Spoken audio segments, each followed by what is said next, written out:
19일 이후 부동산에 많은 것이 달라졌답니다. 지금 저희 19일자로 시행규칙 내보내셨잖아요. 적용되기 전에는 매매하고 임대차는 9억 이상, 6억 이상 0.9, 0.8이었어요. 근데 10월 19일자로 이렇게 반값 중개수수료 가겠습니다라고 내주신 거거든요. 정부에서 소비자들의 부담을 돌보자 부동산 거래에서 중개 수수료를 낮춘 건데요. 일부는 반값 수준으로 낮아져 반값 복비 제도라 불립니다.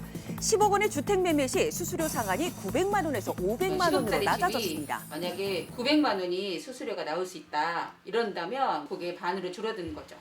수수료 상한율이 절반까지 낮아졌지만 효과를 체감할 수 없었다는데요.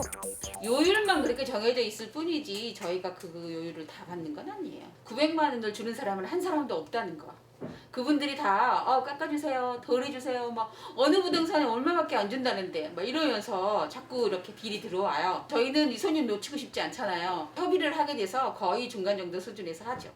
기존에도 상한가보다 낮게 수수료를 받아왔답니다. 도리어 난처한 요구도 있었다는데요. 실제 이거 19일자 적용 나자마자 9월달, 10월달 계약하셨던 고객분이 저 중개수수료 이거에 맞춰서 해주시면 안 돼요? 더군다나 주택 거래량 자체가 대폭 감소해서 어려움을 느끼고 있답니다. 1,500세대 되는데 부동산은 한 30개 정도? 이렇게 되거든요. 그러면 거래 못한 부동산들이 부지기수라는 거죠. 부동산 30여 개가 있는 이곳에서 최근 석 달간 성사된 거래는 10건 이내, 계약이 없는 것도 있었습니다. 다들 죽겠다고 하죠. 정부가 이렇게 계속 찍어 누르지 거래는 절벽이지. 본질은 폭등하는 집값이에요. 거기에 대한 원망이 자자하고 그랬으면 거기에 대한 대책을 세울 생각을 해야지 공인중개사를 거기다가 희생양으로 삼으려고 하는 거는 가장 치졸한 방법이에요. 정부의 일방적인 수수료 인하를 받아들일 수 없다는데요. 그럼 시민들은 낮아진 중개 수수료를 어떻게 생각할까요? 당연히 내려야죠. 왜요? 너무 비싸요. 그거 집 하나 보여주고 나중에 그 몇 번 하는 걸 수거비에 비해서 나는 너무나 비싸다. 500 정도였던 것 같네요. 그래요. 예. 아깝죠. 부담됐다기보다는 아깝죠. 한편 중개사들은 중개 수수료가 정당한 노동의 대가라는데요. 저희 중개업이 완전 3개 업종이거든요. 가서 화장실 청소도 하고 그럼 막히고 떨어지기도 하고 집 한 번 보고 끝나는 게 아니라는 거지. 국민들한테 알려지기는 그냥 집 한 번 보고 계약서 한 번 쓰고 그 0.8, 0.9를 받아? 이런 인식이 있으니까 그런 게 속상한 거죠. 반값 복비에 반대하고 나선 중개사들, 휴업까지 감행했습니다. 한편 반값 복비를 찬성한다는 시민을 만났는데요. 이게 7월 30일 계약을 했고요. 이때는 이제 중개 수수료 개편안이 발표되기 전이었어요.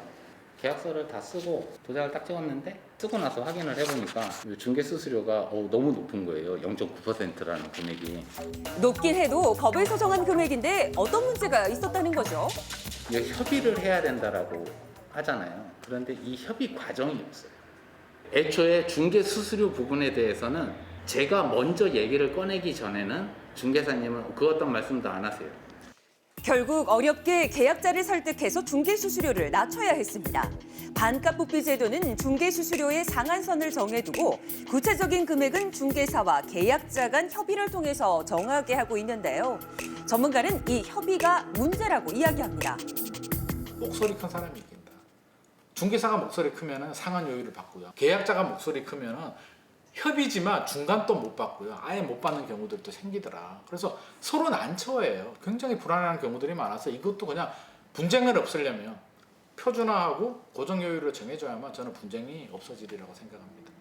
그러니까 요점은 이거예요. 고정을 하라 이거야. 고정만 해줘도 저희 따르겠다 이거지. 실제 이렇게 하고 있으니까 지금 상한 이내 조율 이런 부분 때문에 고객들하고 분쟁이 되니까 고정을 해주면 고객이나 저희 중개업소나 열심히 일하고 좋은 물건 찾아드렸는데 나중에 수수료 받을 때 분쟁에 대해서 얼굴 붉히고 이런 거 원치 않거든요. 중개 수수료 금액 기준을 고정해달라는 입장인데요. 가능할까요?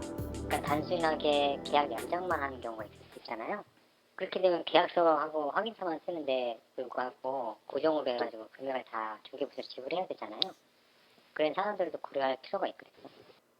계약 상황에 따라 서비스가 다르기 때문에 금액을 고정할 수 없다는 겁니다. 중개 서비스는 예나 지금이나 30만 원 서비스, 500만 원 서비스 다를 차이가 없거든요. 그러니까 소비자들이 불만이 많을 수밖에 없는 거예요. 아니 서비스는 다를 바가 없는데 중개 수수료가 3배, 4배 올라가니까. 이렇게 지나다니면서 보면은 솔직히 간판 가장 많이 눈에 보이는 게 부동산이에요. 그만큼의 수익이 나오니까 너도나도 하려고 한다는 것이고.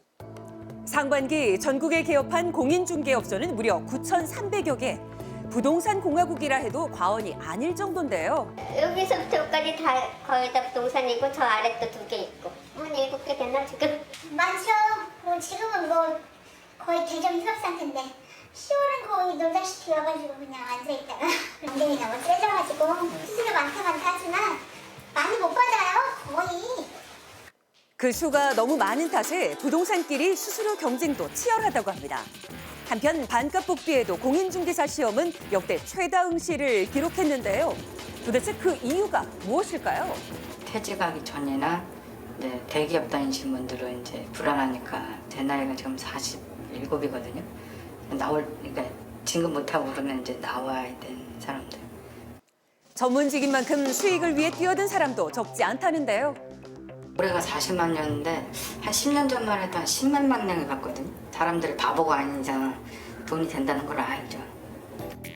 한편 젊은 층은 고용 불안의 여파에 의해서 공인중개사를 준비한답니다.